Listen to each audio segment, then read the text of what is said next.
आज हम लोग कुछ इम्पोर्टेंट और फेमस केस लॉज के बारे में बात करेंगे। आज इस वीडियो में आप लोगों को 5 केस लॉज बताऊंगी। तो चलिए शुरुआत करते हैं पहले केस लॉ से, बालफोर वर्सेस बालफोर। ये कौन से टॉपिक पे निर्धारित था ये case? Intention to create legal relationship. यानी कि हम सब जानते हैं, जो सेक्शन 10 में हम लोगों ने पढ़ा है कॉन्ट्रैक्ट के, कि कॉन्ट्रैक्ट को एक वैलिड कॉन्ट्रैक्ट बनाने के लिए कौन कौन सी कंडीशन सेटिस्फाई करनी पड़ती है। उसमें से एक कंडीशन ये भी है कि दोनों पार्टीज के बीच में इंटेंशन होनी चाहिए एक लीगल रिलेशनशिप क्रिएट करने की। मतलब कोई एक धारणा होनी चाहिए कि वो उस सामने वाले के साथ, दोनों पार्टी एक दूसरे के साथ कॉन्ट्रैक्चुअल ऑब्लिगेशन बनाना चाहते हैं, यानी कि कोई लीगल ऑब्लिगेशन बनाना चाहते हैं। अब बालफोर वर्सेस बालफोर में क्या था? दोनों हस्बैंड वाइफ, हस्बैंड जो है वो सिलोन में था, सिलोन में उसकी पोस्टिंग थी, जो जॉब वो करता था वो सिलोन में करता था। तो जब उसको वहां से छुट्टी मिली तो इन दोनों ने डिसाइड किया कि ये लोग इंग्लैंड घूमने जाएंगे। लेकिन वहां पे क्या होता है, जब ये लोग इंग्लैंड जाते हैं तो वहां जब कुछ दिन रुकते हैं, उसके बाद जब वापस आने का समय होता है तो इनकी वाइफ की तबीयत खराब हो जाती है, जिसकी वजह से जो इनका हस्बैंड है, जो बालफोर है, उन्हें, जो मिस्टर बालफोर है, उन्हें अपनी वाइफ को वही इंग्लैंड में छोड़ करके आना पड़ता है, ताकि वो इनके जो हेल्थ इश्यूज हैं वो जब खत्म हो जाए तो फिर वो वापस आ जाएंगी। लेकिन जब तक अभी हेल्थ इश्यूज हैं तब तक उन्हें इंग्लैंड में छोड़ना पड़ता है। और वो अपनी वाइफ से कहते हैं कि मैं एज पर मेंटेनेंस तुम्हें हर महीने 30 यूरोज भेजता रहूंगा, जिससे तुमको कोई दिक्कत नहीं होगी। मैं हर महीने तुम्हें 30 यूरोज भेजता रहूंगा तुम्हारे मेंटेनेंस के लिए। लेकिन वो ये जो कह करके जाते हैं कि मैं तुम्हें पैसा भेजता रहूंगा, वो 30 यूरोज उन्हें नहीं भेजते। तो क्या ऐसे केस में, जो कि वाइफ ने उनके ऊपर केस कर दिया कि इन्होंने मुझसे कहा था कि ये 30 यूरोज भेजेंगे रोज, मुझे हमेशा हर महीने मुझे इतना पैसा भेजेंगे, इन्होंने नहीं भेजा, तो क्या जो हमारा डिफेंडेंट है, जो मिस्टर बालफोर है, वो लायबल होंगे? जी बिल्कुल लायबल नहीं होंगे, क्योंकि जैसा सेक्शन 10 में लिखा है, इंटेंशन होनी चाहिए लीगल रिलेशनशिप को या फिर कोई लीगल ऑब्लिगेशन को क्रिएट करने की। अगर वो नहीं है तो कोई भी कॉन्ट्रैक्ट एक वैलिड कॉन्ट्रैक्ट नहीं होता है। जो कुछ भी इन्होंने कहा, एक और हम ये भी कह सकते हैं, अगर मिसेस बालफोर ने उनसे किसी नोट पर साइन करवाया होता कि तुम्हें ये चीज करनी ही करनी है, किसी एग्रीमेंट पर साइन कराया होता, तो बालफोर, जो मिस्टर बालफोर थे, वो लायबल होते। बट उन्होंने ऐसा नहीं किया तो मिस्टर बालफोर लायबल नहीं होंगे। और उन्होंने जो कुछ भी बोला, उनकी ऐसी कोई इंटेंशन नहीं थी, उनकी कोई इंटेंशन नहीं थी अपनी वाइफ के साथ लीगल रिलेशनशिप क्रिएट करने की। इसीलिए हम कहते हैं कि कॉन्ट्रैक्ट को एक वैलिड कॉन्ट्रैक्ट बनाने के लिए, या फिर ये कहें किसी एग्रीमेंट को एक वैलिड कॉन्ट्रैक्ट बनाने के लिए, लीगल रिलेशनशिप की इंटेंशन की जो हमारी धारणा है, वो दोनों पार्टीज के बीच में जो धारणा है, वो लीगल रिलेशनशिप बनाने की होनी चाहिए, उन्हें किसी लीगल ऑब्लिगेशन में एंटर कराने की होनी चाहिए, तभी डिफेंडेंट लायबल होगा। अगर उसकी इंटेंशन नहीं थी लीगल रिलेशनशिप क्रिएट करने की, उसने ऐसे ही कहा था, तो फिर कोई भी कॉन्ट्रैक्ट नहीं बनता है। जो मिस्टर बालफोर थे, वो अपनी वाइफ को 30 यूरोज भेजने के लिए लायबल नहीं थे। वो चाहे तो वो भेजते, उनका मन नहीं किया, उन्होंने नहीं भेजा, because he was having no intention with his wife to create any legal obligation. अब हम दूसरा केस लॉ देख लेते हैं, मेरिट वर्सेस मेरिट का। ये भी हस्बैंड और वाइफ के बीच का केस है, और ये भी intention to create legal relationship के ही बेस पर है। तो अब हम देखें कि इस केस में क्या होता है। देखिए, इस केस में ये होता है कि जो ये हस्बैंड और वाइफ होते हैं, इन्होंने एक अपना घर गिरवी रखा होता है, और उस घर के ये जॉइंट ओनर्स होते हैं। जॉइंट ओनर्स का मतलब ये होता है कि बिना एक किसी व्यक्ति के, बिना हस्बैंड के या बिना वाइफ के सिग्नेचर के, हस्बैंड वो घर नहीं बेच सकता। ऐसे ही बिना हस्बैंड के सिग्नेचर के, बिना हस्बैंड की सहमति के, वाइफ वो घर नहीं बेच सकती। यानी कि दोनों का उसमें आधा आधा हिस्सा था। अगर एक व्यक्ति नहीं चाहता है हस्बैंड या वाइफ में से, तो दूसरा व्यक्ति उसे विवश नहीं कर सकता है, उसे फोर्स नहीं कर सकता कि वो घर बेचे। अब इस केस में क्या होता है कि जो हस्बैंड होता है, वो घर छोड़ देता है और किसी दूसरी लेडी के साथ रहने के लिए उस टाइम पे जब वो घर छोड़ रहा होता है तो इनकी जो वाइफ होती है वो क्या करती है, इंसिस्ट करती है कि तुम एक नोट साइन करो, मैं जो तुम्हें बता रही हूँ। उसने बोला कि तुम एक नोट साइन करो कि अगर मैं ये सारा आउटस्टैंडिंग अमाउंट, उन्होंने कहा कि जितना भी बचा पैसा है, जो कुछ भी मुझे भरना है जिससे ये घर छूट जाएगा, अगर मैं वो सारा पैसा भर देती हूँ तो तुम इस घर की सोल ओनरशिप, यानी कि जो अकेली जिस चीज की मालकिन, अकेली उस घर की मालकिन, वो उसे दे देंगे, वो उन पेपर्स पे सिग्नेचर कर देंगे कि आज से ये घर केवल इनका है, मेरा इस घर पर कोई हक नहीं है। वाइफ ने इंसिस्ट किया तो उन्होंने ऐसा एक नोट पर ऐसा लिखा और फिर उन्होंने उस पर अपना सिग्नेचर दे दिया। अब क्या ये कोई केस बनता है? क्या इंटेंशन थी लीगल रिलेशनशिप की? बिल्कुल इंटेंशन थी, क्योंकि वाइफ ने जो कहा था, वाइफ ने उससे नोट साइन करा लिया था। अगर वाइफ नोट साइन ना कराती, वो सिर्फ ऐसे ही बोल करके जाता, तो हम कह सकते थे कि इंटेंशन नहीं थी। बालफोर वर्सेस बालफोर में यही हुआ था। उसने सिर्फ अपनी वाइफ से कहा था कि मैं तुम्हें अब तुम्हारे मेंटेनेंस के लिए तुम्हें 30 यूरोज हर महीने भेजता रहूंगा जब तक तुम ठीक नहीं हो जाती, जब तक तुम ठीक होकर वापस सिलोन नहीं आ जाती। तो वहां पे intention to create legal relationship नहीं थी, क्योंकि उन्होंने सिर्फ ये बात कही थी, कहीं कुछ साइन नहीं किया था, कोई सिग्नेचर नहीं किया था। दोनों ही पार्टीज के बीच में लीगल रिलेशनशिप क्रिएट होने का कोई भी इंटेंशन या फिर कोई इरादा या हम कहें कोई धारणा नहीं थी। लेकिन मेरिट वर्सेस मेरिट में हस्बैंड ने नोट साइन किया था, तो husband was bound, mister Merritt was bound कि उन्हें जो उन्होंने कहा था कि वो सिग्नेचर करेंगे, अगर आउटस्टैंडिंग अमाउंट उनकी बीवी अगर पे कर देती है तो वो सिग्नेचर करेंगे इस बात पर कि अकेली मालकिन जो उनका घर गिरवी रखा था वो उनकी बीवी उस घर की अकेली मालकिन होगी, सोल ओनरशिप उन्हें दे देंगे। तो he was bound to do that, उन्हें ऐसा करना पड़ा। यही डिफरेंस है दोनों केसेस में। डिफरेंस समझिए आप कि जब बालफोर वर्सेस बालफोर के केस में था तो कोई भी इंटेंशन नहीं थी, इरादा नहीं था दोनों हस्बैंड वाइफ का। ऐसा नहीं कि हस्बैंड और वाइफ के बीच में intention to create legal relationship नहीं हो सकती, हो सकती है, लेकिन उसका कुछ आधार होना चाहिए। अगर उन्होंने नोट साइन कराया है, कुछ ऐसा कोई अग्रीमेंट किया है और इंटेंशन भी है, तब वो वैलिड कॉन्ट्रैक्ट बनता है। मेरिट वर्सेस मेरिट में यही था कि उन्होंने भाई एग्रीमेंट भी साइन करा लिया था, उन्होंने एक पेपर पे लिख के दिया कि मैं ऐसा करूंगा अगर ऐसा हो जाता है, यानी कि मैं तुम्हें सोल ओनरशिप दे दूंगा अगर तुम जो आउटस्टैंडिंग अमाउंट है उसको पे कर देती हो तो mister Merritt was bound to do that. लेकिन बालफोर बाउंड नहीं था, क्योंकि ये चीज सिर्फ उसने कही थी, कहीं उसने कोई साइन नहीं किया था। एंड मोस्ट इम्पोर्टेंटली उसका इस वजह से कोई भी इंटेंशन नहीं था अपनी वाइफ के साथ लीगल रिलेशनशिप क्रिएट करने का।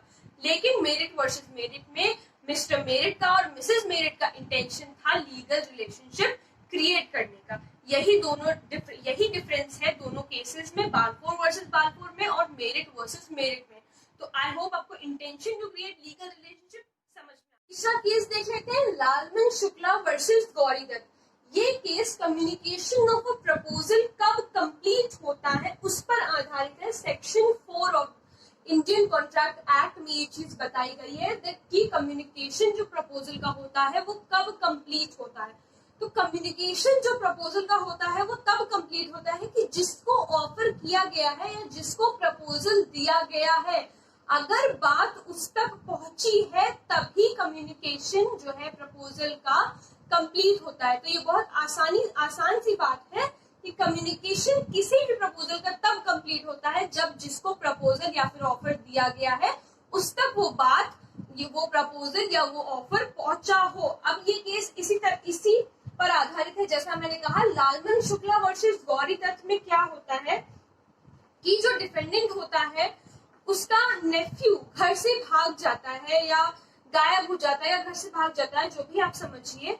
और फिर जो प्लेंटिफ है ये सर्वेंट होता है डिफेंडेंट का। तो जो डिफेंडेंट होता है वो प्लेंटिफ को वो भेजता है अपने सर्वेंट को, लालमन शुक्ला को, प्लेंटिफ को, कि तुम जाओ और जाके मेरे नेफ्यू को ढूंढो। तो ये ढूंढने के लिए निकल जाता है। जब ये निकल जाता है ढूंढने के लिए, जब प्लेंटिफ ढूंढने चला जाता है उस नेफ्यू को, डिफेंडेंट के नेफ्यू को, अपने मालिक के नेफ्यू को, तो उसकी एब्सेंस में ये एक बिल जारी करते हैं, मतलब बिल का मतलब है कि ये कहते हैं कि रिवॉर्ड जारी करते हैं, कहते हैं कि अनाउंसमेंट कराते हैं कि जो भी मेरे नेफ्यू को ढूंढ करके लाएगा उसे 501 रुपए का रिवॉर्ड दिया जाएगा, ऐसा ही कहते हैं इनके एब्सेंस में। लेकिन क्या होता है कि फिर जब इनको ये ढूंढने के लिए भेजते हैं तो ये उसको लेकर के वापस आ जाते हैं, नेफ्यू को उसे कहीं से भी ढूंढ करके वापस घर पर ले आते हैं। तो अब ये केस क्या फाइल करते हैं डिफेंडेंट के खिलाफ कि इन्होंने कहा था कि ये 501 रुपए देंगे, लेकिन इन्हें पता नहीं था पहले, जब ये चले गए उसके बाद इन्होंने ये चीज बताई कि मैं 501 रुपए रिवॉर्ड दूंगा अगर जो भी ढूंढ करके लाता है। तो भाई ये केस फाइल कर देते हैं कि इन्होंने कहा था कि ये रिवॉर्ड देंगे जो कोई भी ढूंढ करके लाता है, लेकिन अब ये ऐसा करने से मना कर रहे हैं। तो क्या ऐसे में डिफेंडेंट लायबल होगा? डिफेंडेंट बिल्कुल भी लायबल नहीं होगा, जो गौरी दत्त है वो बिल्कुल लायबल नहीं होंगे, क्योंकि जो कम्युनिकेशन है प्रपोजल का वो इन तक नहीं पहुंचा। He was ignorant of the offer, इन तक वो ऑफर नहीं पहुंचा, तो ये उस ऑफर को एक्सेप्ट अब नहीं कर सकते। जो कुछ भी हुआ, जो कुछ भी 501 रुपए का रिवॉर्ड, जो कुछ भी रिवॉर्ड तय हुआ वो इनकी एब्सेंस में हुआ। अगर वो इनकी प्रेजेंस में होता, जब ये वहां मौजूद होते, इन तक कम्युनिकेशन जाता कि हाँ भाई 501 रुपए का रिवॉर्ड है, अब मैं ढूंढने जाता हूँ, तब तो गौरी दत्त वॉज लाइबल कि इनको पैसा देना पड़ेगा। लेकिन जब कम्युनिकेशन नहीं हुआ है, प्लेंटिफ तक बात नहीं पहुंची कि भैया इन्होंने ऑफर रखा है, ऐसी बात है कि अगर ये करके लाते हैं, अगर उसको ढूंढ करके लाते हैं तो 501 रुपए देंगे, तो वो रिवॉर्ड मिलेगा, ये बात इन तक नहीं पहुंची, कम्युनिकेशन नहीं हुआ ऑफर का। कम्युनिकेशन कब कंप्लीट होता है? जब सामने वाले तक जिसको ऑफर दिया गया है उस तक बात पहुंच जाए। इन तक बात नहीं पहुंची तो इस वजह से जो है वो डिफेंडेंट लायबल नहीं होंगे। यही था इस केस में कि कम्युनिकेशन प्रपोजल का तभी कंप्लीट होता है जब जिसको ऑफर या प्रपोजल दिया गया है उस तक बात पहुंच जाए, ऑफर या फिर प्रपोजल की बात उस तक पहुंच जाए। तो इन तक बात नहीं पहुंची तो जो डिफेंडेंट है, जो गौरी दत्त साहब है, वो लायबल नहीं होंगे कि वो इनको 501 रुपए का रिवॉर्ड दे। चौथा केस देख ली, Carlill versus Carbolic Smoke Ball Company. ये जनरल ऑफर का केस है, जो टॉपिक है जनरल ऑफर, उसमें कॉन्ट्रैक्ट में ये उसका केस है। अब इस केस में क्या होता है, देखिए जनरल ऑफर का मतलब तो पहले समझिए, जनरल ऑफर ऐसे दिया जाता है कि वो सबसे होता है, जो अगर जैसे किसी ने न्यूज़पेपर में कुछ एडवर्टाइजमेंट निकाला या कुछ ऐसे पब्लिकली अगर कोई किसी को ऑफर दे रहा है तो वो सबके लिए होता है, उसी को हम जनरल ऑफर कहते हैं।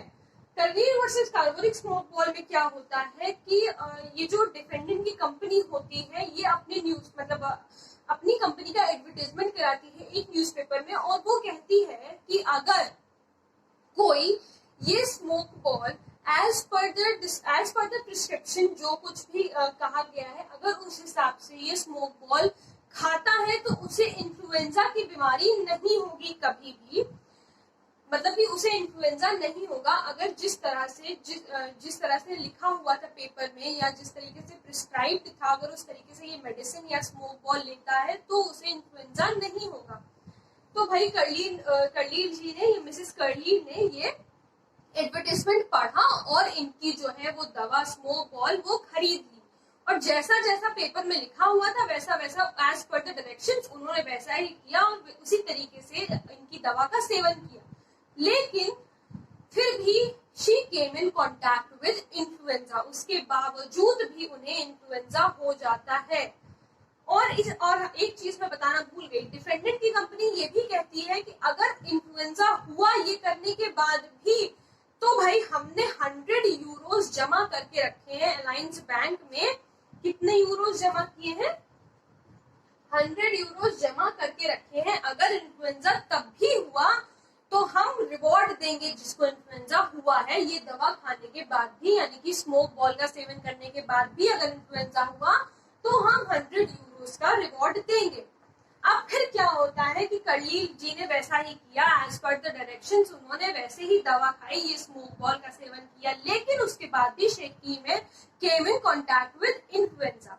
अब जब ऐसा हुआ तो इन्होंने इनको स्यू कर दिया कि इनकी कंपनी को स्यू किया कि भाई अब इन्हें रिवॉर्ड देना पड़ेगा 100 यूरोस का, जैसे कि इन्होंने कहा था। भाई इन्होंने पेपर में ऐसा लिखा था कि हमने ऑलरेडी 100 यूरोस बैंक में जमा कर दिए हैं as per the sincerity in the matter, कि अगर किसी को कोई शंका ना हो इस बात को लेकर के, तो इन्होंने वो ये भी लिख दिया कि हमने 100 यूरोस जमा कर दिए। अब इन्होंने इनको स्यू कर दिया कि आपको अब रिवॉर्ड 100 यूरोस का देना पड़ेगा, क्योंकि आपकी दवा खाने के बाद भी मेरे को इन्फ्लुएंजा हुआ।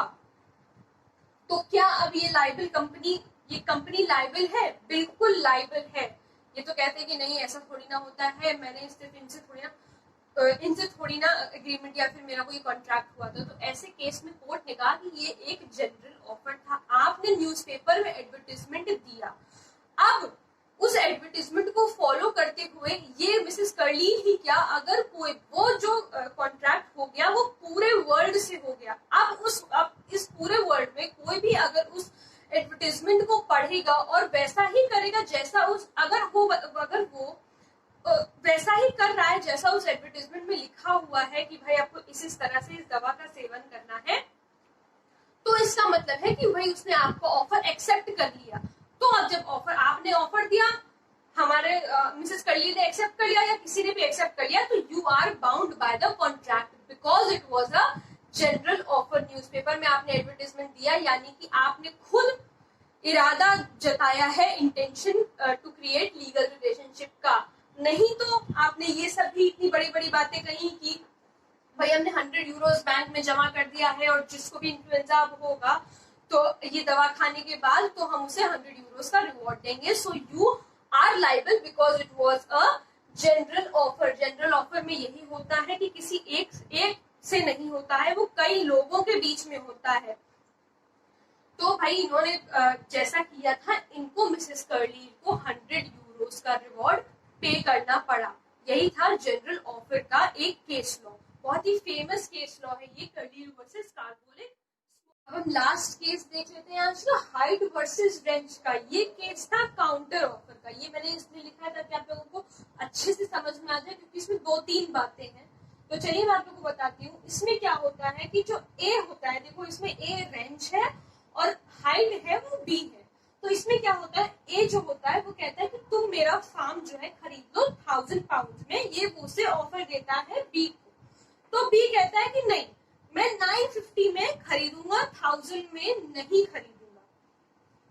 तो ए इस बात के लिए राजी नहीं होता है, वो 950 के लिए राजी नहीं होता है। फिर थोड़े दिन बाद बी कहता है कि चलो अच्छा ठीक है, तुम 1000 में ही मेरा मतलब 1000 पाउंड में ही मुझे दे दो, मैं 950 की बात खत्म करूं, तुम मुझे 1000 पाउंड में ही दे दो। तो अब क्या ए अपनी अब देखो इसमें क्या हो गया, अब इसमें ये हो गया कि ए चाहे तो अब उसे दे फार्म या अपनी मर्जी से चाहे तो ना दे। यही होता है काउंटर ऑफर का मतलब। काउंटर ऑफर का मतलब ये होता है कि जब किसी सामने वाले व्यक्ति ने आपको कुछ ऑफर किया और आपने उसके ओरिजिनल ऑफर को रिजेक्ट कर दिया और फिर थोड़ी देर बाद कहा कि चलो ठीक है तुम जैसा कह रहे हो वैसा ही होगा, तो अब उसकी जिसने आपको पहले ऑफर दिया, अब वो उसकी बात है कि वो चाहे तो अब आपके ऑफर को एक्सेप्ट करे या फिर वो रिजेक्ट कर दे, आप उसमें कुछ नहीं कर सकते। तो भाई जब इन्होंने कहा कि चलो अच्छा ठीक है, मैं तुम 950 में नहीं मान रहे हो, तुम जितने में दे रहे हो तुम 1000 में ही मुझे अपना फार्म दे दो, तो ए क्या करता है, इनके ऑफर को रिजेक्ट कर देता है। तो ये उस पर केस कर देते हैं, ठीक है, जो हाइड है वो उस पे केस कर देते हैं रेंज पे, यानी कि बी ए पे केस कर देता है। कहता है कि इन्होंने कहा कि ये अपना फार्म बेचेंगे 1000 पाउंड में, मैंने इनकी बात 950 के बाद मान ली, मैंने कह दिया कि ठीक है तुम 1000 में ही बेच दो, तो फिर अब ये मना कर रहे हैं जबकि ये कॉन्ट्रैक्ट से बाउंड है। इन्होंने पहले कहा तो मैंने वही ऑफर एक्सेप्ट कर लिया थोड़ी देर बाद। तो इस केस में कोर्ट ने क्या कहा कि नहीं, तुमने उसका जो ओरिजिनल ऑफर था, वो जो उसने कहा था कि वो 1000 में तुम्हें बेचेगा, तुमने उसको रिजेक्ट कर दिया। जब ओरिजिनल ऑफर लैप्स कर जाता है तो काउंटर ऑफर हो जाता है। इसी काउंटर ऑफर की वजह से, और जब काउंटर ऑफर हो जाता है, जब ओरिजिनल ऑफर लैप्स कर जाता है, तो कोई भी कॉन्ट्रैक्ट से बाउंड नहीं होता है। फिर से मेरी बात को समझिएगा, ए ने बी से कहा कि तुम भाई अपना फार्म, मैं तुम्हें अपना फार्म 1000 पाउंड में बेच रहा हूँ, बेचना चाहता हूँ। तो बी कहता है कि नहीं मैं 1000 पाउंड में नहीं लूंगा, ये एक्स नहीं, ये मैंने काटा हुआ है कि उन्होंने 950 वाला ऑफर, इन्होंने कहा कि भाई मैं 950 में नहीं दूंगा, मैं दूंगा तो सिर्फ 1000 में, नहीं तो नहीं दूंगा। तो ठीक है, इन्होंने कहा कि ठीक है चलो, तो 950 के लिए इन्होंने मना कर दिया ए ने। फिर बी ने कहा कि चलो ठीक है, थोड़ी देर बाद कि तुम 1000 में ही मुझे दे दो। तो ये ना 950 की बात माने ना 1000 के लिए माने। उसके बाद थोड़ी देर बाद भाई दिमाग नहीं काम किया, नहीं मन किया, तो इन्होंने उसके लिए भी मना कर दिया कि अब मैं तुम्हें 1000 में भी नहीं दूंगा। तो ऐसे केस में कोर्ट ने कहा कि तुमने जो, इन्होंने बोला हाइड ने कि ये भाई कॉन्ट्रैक्ट से बाउंड है, इन्होंने जो मुझसे कहा था मैंने इनका ऑफर एक्सेप्ट कर लिया, वो उन्होंने किसी भी तरह से किया हो, इनके पॉइंट ऑफ व्यू से कि इन्होंने इनका ऑफर एक्सेप्ट कर लिया था खरीदने का, तो ये कॉन्ट्रैक्ट से बाउंड है। अब ये कह रहे हैं कि ये बेचेंगे ही नहीं।